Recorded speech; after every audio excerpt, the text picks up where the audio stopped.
Hello and welcome to Byjus Exam Prep IAS. As part of your knowledge series today, we will be discussing a very important concept, which is the Gupta Administration. The Gupta Empire in itself is a very big topic, but we chose a topic which we think is important and you will not find it in standard books. Whilst you will find a lot of material related to maybe the cultural dimensions or the cultural golden age of Gupta, when we come to the administration itself, it is a peculiar phase and it is important to understand what is the basic contours of provincial administration and central administration. Before I begin itself, we are starting our target mains tomorrow, a very important course for you. It will help you to current affairs and static together. So it is exclusive to the Byjus Exam Prep app, and you need to download it through the link given in the description below. More than that, the first two sessions will also happen on YouTube. Thereafter, we will totally migrate to the Byjus Exam Prep app. But the point which I am trying to say is this is a very important course because it has both 2 sessions on static, 2 sessions on current affairs, and 1 session specifically for ethics. And one day on Sundays, we'll be giving you 5 questions which you can practice and send us for evaluation. So it's a comprehensive course for your target mains. If you're giving the exam, you should be joining. If you're still giving it in the next year, you should see what the mains preparation looks like. So it's the first thing which I wanted to tell you. Now let's move to what we have to discuss today, which is Guptas and Gupta administration. Now, in order to understand Guptas, obviously you need to understand the Post Mauryan period because there is a timeline in which everything is happening.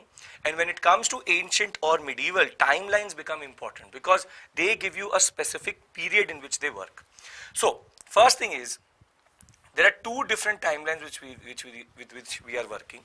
First is the North Indian and the second is the South Indian. Whilst the North Indian works at 184 BCE and we have to come till 100 to 200 CE. On the other hand, when South Indian, we will talk about from 300 BCE to 300 CE. CE or AD same thing, BC and BC same thing, the nomenclature has changed. In the North Indian sector, why is 184 BC, which is the basic date which we will see for Mauryan decline. And in North India, we have a flurry of different dynasties which come in, where we have first the Shungas, then the Indo-Greeks, thereafter the Shakas, and then we have the Kushanas. This is the basic timeline of North India.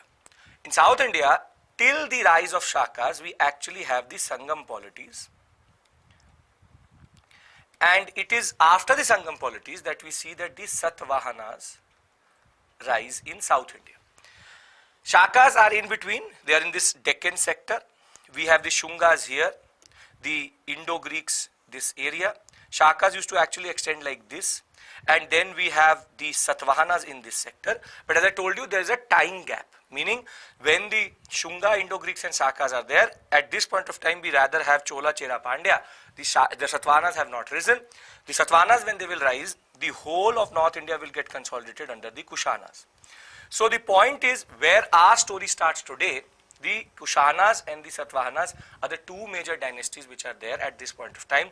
In northern sector, the Kushanas, and in southern sector, we have the Satavahanas. This is the basic timeline which you need to know because there are 2 different ones. When I mean Sangam polities, what I mean by that is Chola, Chera, Pandya. Remember that this period is important because after the Shakas, we have consolidation. So where we talk about the Guptas, we already have the Kushanas who are predominantly there in North India, and in southern sector we have the Satavahanas along with the reminiscence of whatever is left of the Chola, Chera, Pandyas.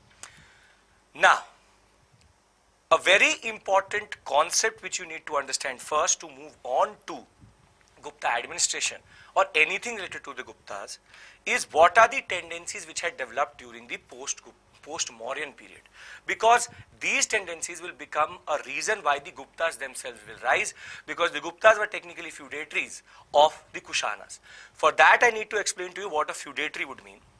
So the Satavahanas, specifically the Satavahanas, are credited for 2 very important things along with the Kushanas, but more the Satavahanas because Satavahanas were more aggressive in this. Kushanas did have this tendency, which is what is called the land grant system. which is that the Satavahanas, because it was the period of Brahmanical resurgence, were very, very aggressive in giving what are called tax-free land grants.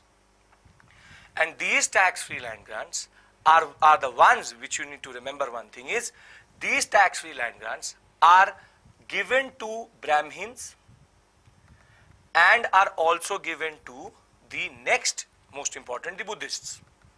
So though the Satavahanas were a Brahmanical dynasty, they also give it to Buddhists. But these tax-free land grants, what they actually do is they create a chain. They create a chain in the concept of what we call as the concept of localization of power. The land grant system initially starts as Brahmin and Buddhist tax-free land grants. But these classes, these varnas now start to become what are called landed intermediaries and landed elites.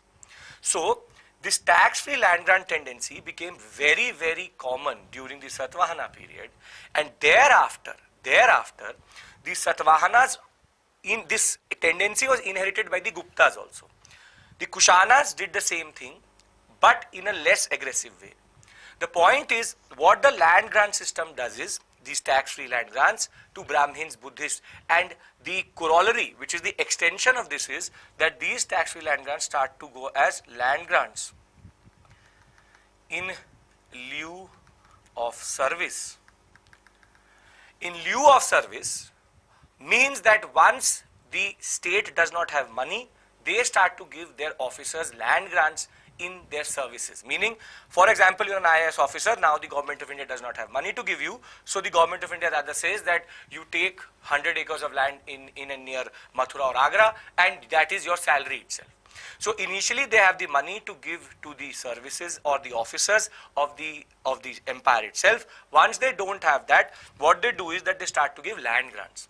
Now what these two processes are doing, which are happening simultaneously as the Guptas are rising, is that first, that the Brahmins emerge as a very important landed intermediary. At the same time, now officers have a lot of leverage because there is localization of power. Localization of power means is that because these are tax-free land grants, these villages, this area used to come directly under the officer or the Brahmin, so there is no intervention of the state itself. All this land grant to Brahmins and land grant in lieu of service, what they do is they introduce feudalistic tendencies in India. What do I mean by feudalistic tendencies? It means decentralization of power.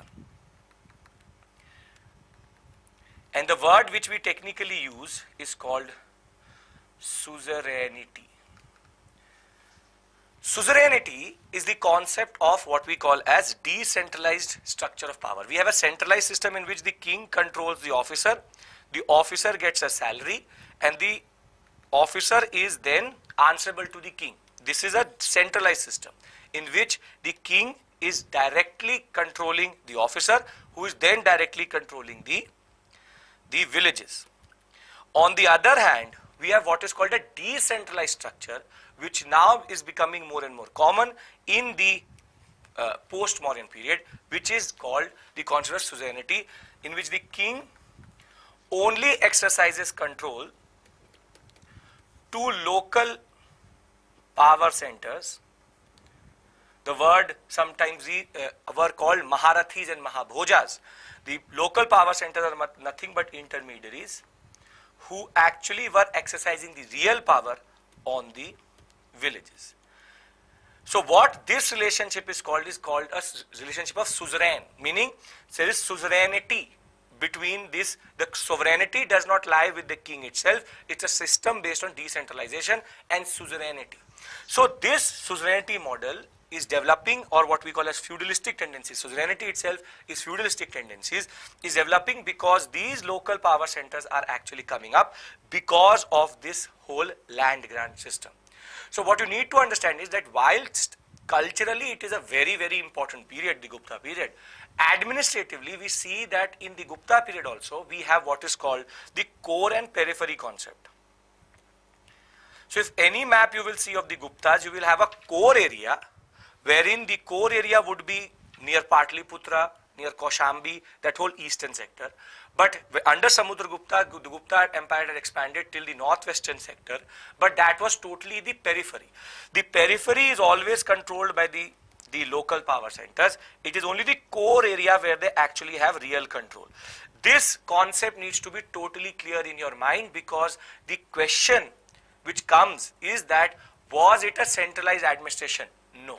It was not a centralized administration, because it was a way of having provincial and a periphery based decentralized model. So we had sovereignty areas also, suzerainty areas also, but it was a decentralized structure of administration. So land grant system, one thing, given to the Brahmins as a form of appeasement for the punya concept, and given to officers when the state does not have money itself, when it starts to bankrupt itself.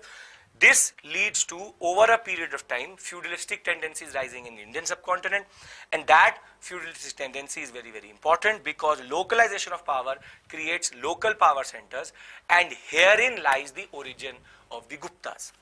The Guptas were actually one of the feudatories of the Kushanas, meaning on the ruins of the Kushana Empire arose a new empire that established its sway over substantial part of the Kushana Empire itself. The Guptas were possibly feudatories of the Kushanas in UP and seem to have succeeded without any considerable time gap coming to power. What do I mean by that is, see, this means that in the Kushana Empire, the Guptas themselves were a small feudatory, were given either a land grant or were getting land grants from the king.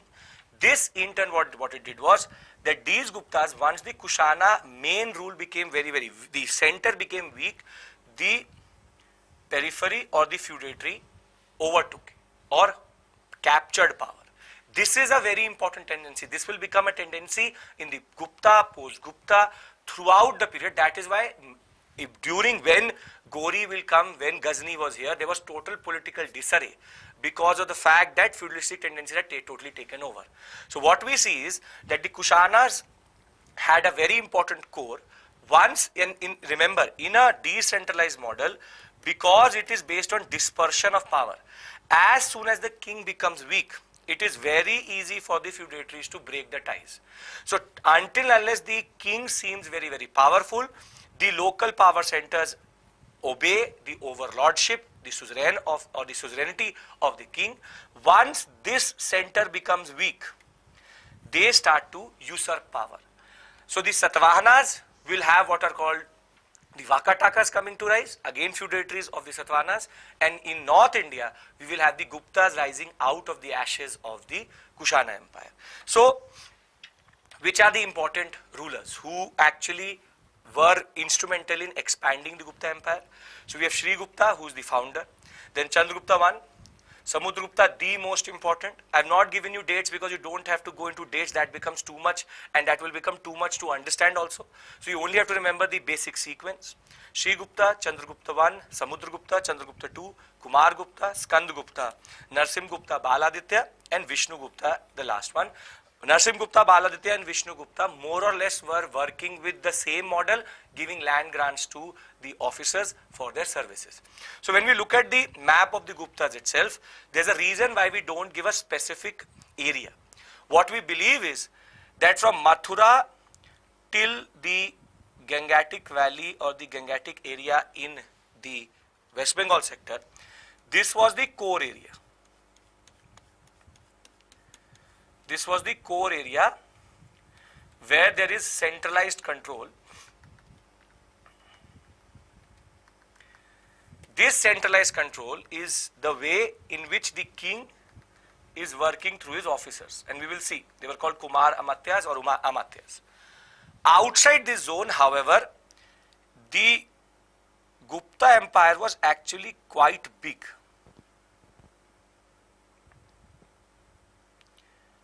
The areas which you see, other than what we see as here, the concept, this is the periphery. That though they have the area under the Gupta Empire, what we see here is that this area, which I am marking as horizontal lines, is part of the Gupta Empire, but they technically don't have direct control. So in this core area, the king has direct control, while on the other hand, in this periphery, what we see is that there is only control over local power centers or intermediaries, and a word which R.S. Sharma used is Samantas, and you will also find the word Mahabhoja or Maharathi. These are the three words which are used generally in inscriptions for these local power centers. The point is, within the core area, they are having direct control. Outside the core area, in the periphery, they only have control over these intermediaries, and in a way, that would technically dictate how the empire was working. So in the Gupta Empire itself, when we're talking about administration, there are two things which are working at the same time. First, which is the core area, and second, the periphery area. So there's centralized administration also, decentralized administration also. Under Samudragupta, the core area would be the biggest, but under Vishnugupta, it will shrink down. The point is, this changes with the power of the king itself. Maybe Chandragupta-I would be a little bit less, Samudragupta highest, then comes down. As I told to you that these Samantas, Mahabhojas, Maharathis, they actually wait for the king to become weak. Once they become weak, they start to parcel the whole empire itself. So before I go into the administrative part, which is the structure itself, two things I want you to be clear about. First is this timeline which we discussed, which is the two timelines which we are working, the North Indian and South Indian. Then how Kushanas and Satavahanas rise. Out of the Kushanas come out the Guptas, but we needed to understand the land grant system and the feudalistic tendencies which is rising out of it. Tax-free land grants given to Brahmins and Buddhists for appeasement, and later to the officers because there is no money, there is no physical currency to be given to the officers. That in turn leads to what we call as feudalistic tendencies rising. One of the feudatories of the Kushanas were Guptas. They came out of the Kushana Empire and were able to usurp that area. The major rulers are this, but remember, Gupta have two different types of power. One centralized, the other is decentralized. Now let's look at their administrative section and what are these basic things which you need to remember for the exam. I have a whole flow chart for this also, but let's first read it and understand it. This is what is called provincial administration, meaning how the whole empire was divided. So the biggest, so you remember that core administration, the king has officers, which we are going to discuss later. But right now what you need to understand is that provincial administration, there would be levels of control. So at the highest level, what we have is deshas or bhuktis. This is, the whole empire was divided into provinces called deshas and bhuktis. Who was the officer who used to look after it like a governor? The one is uparikas. So he is the officer. So he is like the governor of the province. This is the first or the highest level of administration. Then the provinces were further divided into vishyas, meaning one province would then further be divided into vishyas, and here it's very easy, vishya under a vishyapati. So this is the first level, second level, or the highest, then second highest. Thereafter, we have the administration of the district level, and there are different words which have been used. So we technically believe that desha bhukti would be state level. This is technically district level. So when you want to become an IAS officer, you want to become a vishyapati, and under that you have an intermediary zone. The lowest would be the village.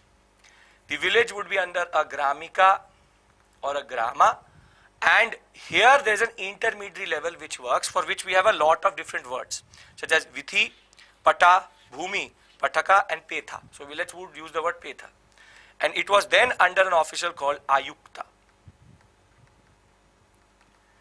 So if you actually look at it properly, what we see is the whole empire is divided into provinces and bhuktas or what under an uparika. This, to give you a modern example, would be like a state and governor. That is the equivalence to it. Then you have vishyas under a vishyapati. This would be like a district and its magistrate DM. So what you want to become. Then under that you have the Vitha, Pata, Bhumi, whatever you want to use, under Ayukta or Vithya Maharatha. So this is an intermediate level. And the lowest level would be the village under the Grama or Gramika. Both words are used. Now cities had a separate administration under the Nigamba Sabhas, meaning the Nigama Sabhas were actually merchant controlled because cities have commercial aspect, so the merchants used to actually control this Sabha, the Nigama Sabha. So this is what is called the provincial empire level administration.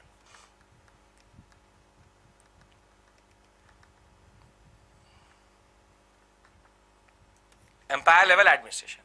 This is the basic structure, and with the UPSC asking questions such as Pargana Suba Sarkar in 2021, these type of questions become important because they are based on a basic concept of how the whole empire is divided. So you need to remember this is the smallest unit, this is the biggest unit, and you need to remember their officers. I've given you modern day examples to give you a certain reference points to understand what we're actually doing. Now, the next thing is, I've done provincial administration. In the periphery zones, maybe this will also not work. This is mostly in the core areas.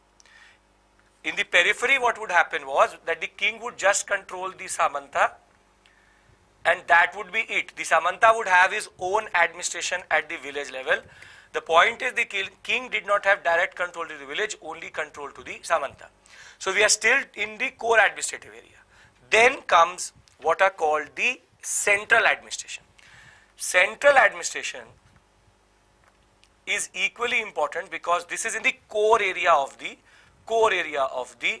Gupta Empire, which is technically Patliputra, Mathura, very core area.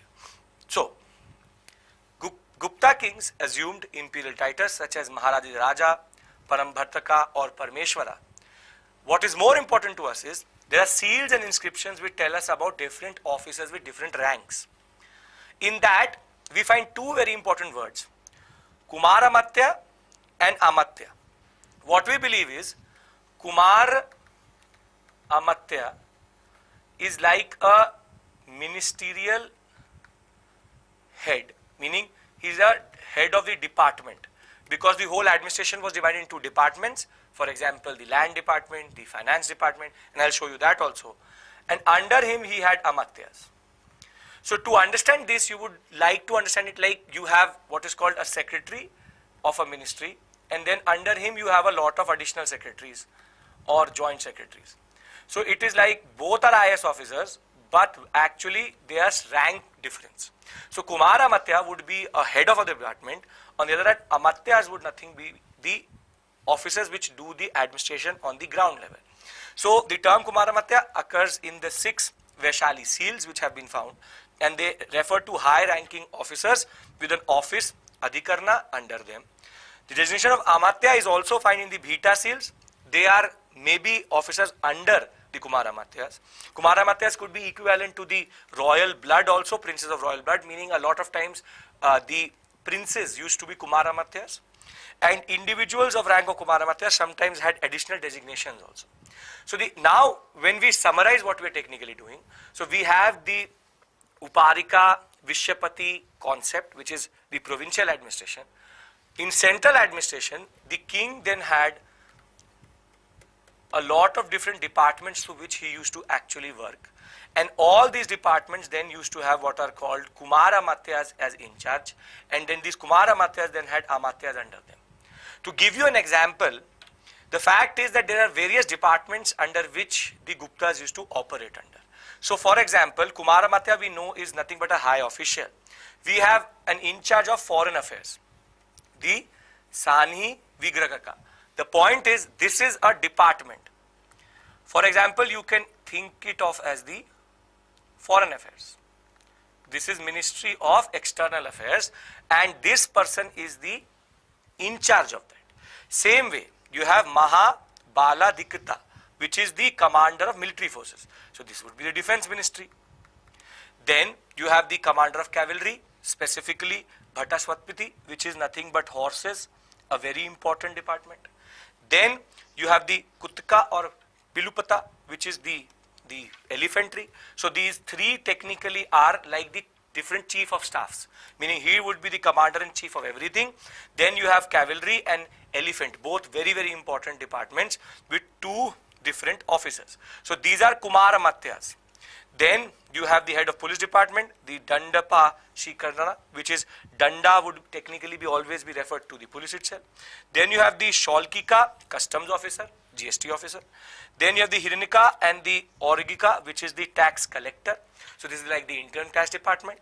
And then you have the Mahadandanayaka, who is the chief justice.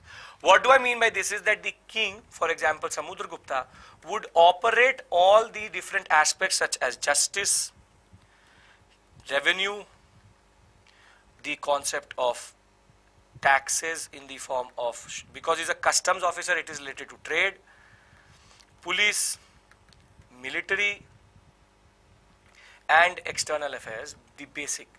The king operates through these Kumara Matyas. So, before I end this session, I would like to give you a summary, and before I take the questions itself. A very simple concept is, see, there is provincial, there is central, and there would be a periphery suzerainty based administration. There are three types of administration. In the provincial level, we already saw Uparika, the Vishyapati, the we could use the Pethas level, and then the Gramika. Then at the central level, we have Kumara Matya, then the Amatya, and here we only have the king and the Maharathi, Mahabhoja, or whatever you want to call him, Samanta. This is the core area of the empire, and this is only where there is only feudalistic control. As I said, this will vary from time to time, but basically this is how the whole administration was divided. This important concept, Uparika, Vishyapati, then you can Ayukta, we can add it here, Ayukta. And then this is the basic way the whole administration is done. Then we have the different departments. So if you look at this, we actually see three different levels of administration. So Gupta administration is a little bit complicated, that is why you will not find it in standard books. You need to understand that the whole empire was actually divided into two parts, which is core area and periphery area. In the core area, we have this whole Vishyapati, and in the Patliputra sector, we have Kumara Matyas. But in this periphery area, we technically have no direct control. They only control the Maharathis and Mahabhojas. The Maharathi and Mahabhoja may have their own administration. So this is the easiest way to understand Gupta administration, and I hope that now it is clear. Basically, provincial administration, remember the levels. Then central administration, remember the levels. The departments, this box becomes very, very important for you because these words have come in the exam. In the context of ancient Indian history, they can ask you anything. They can also ask a question related to Gupta administration itself. And the fact that you also need to understand this feudalistic tendency, which will become too much because the Pushyabhuti dynasty, Harshvardhan, was again a feudatory of the Guptas. He will come out like that. This is a very standard process which will begin, and by the early medieval period, we will have this properly ingrained and institutionalized. So with this, the main part is over. Let's look at the questions which have been asked. Land grants were only given to Brahmins and any officers. No, land grants were mostly given to Brahmins and the Buddhists, sometimes also to Jains. Initially, it was that system. It was based on appeasement. Later, it will be given to officers when they are not able to pay off their salaries. Okay. Yes, Gupta Empire was extremely important when it comes to field of science and technology, but that is beyond the scope of this lecture because we wanted to concentrate on administration. Maybe we'll have a separate video for that. Gupta period is the golden age of culture, meaning you have Sanskrit, which will emerge as very important. From Aryabhatta to Varamira, we have a major development in science and technology. Charak Samhita, we have, meaning the Gupta period is considered the golden age of cultural and scientific development, but as I said, that is a separate video altogether. The point is that we wanted to concentrate here on administration. Again, that's a good question, how these local powers emerged and how these local centers or offices are the same. There are two ways. See, one would be that the king has already an officer. He was first given a salary, but then the salary was not being, the state does not have the capacity to give it. So what they do is they start to give land grants to him. That creates the first type of Maharathi Mahabhoja. The other would be that the king gave a Brahmin a land grant. And that land grant in his generosity was 100 villages. Now this Brahmin himself can become a Maharathi. So the officer and the Maharathi Mahabhoja, there are two types. There could be one which are directly created by land grants, one which could be created via the salary and Maharathi or the land grant concept. Okay. Kumara Amatya is a generic rank. It's a generic concept. It's like additional secretary. What are you additional secretary of?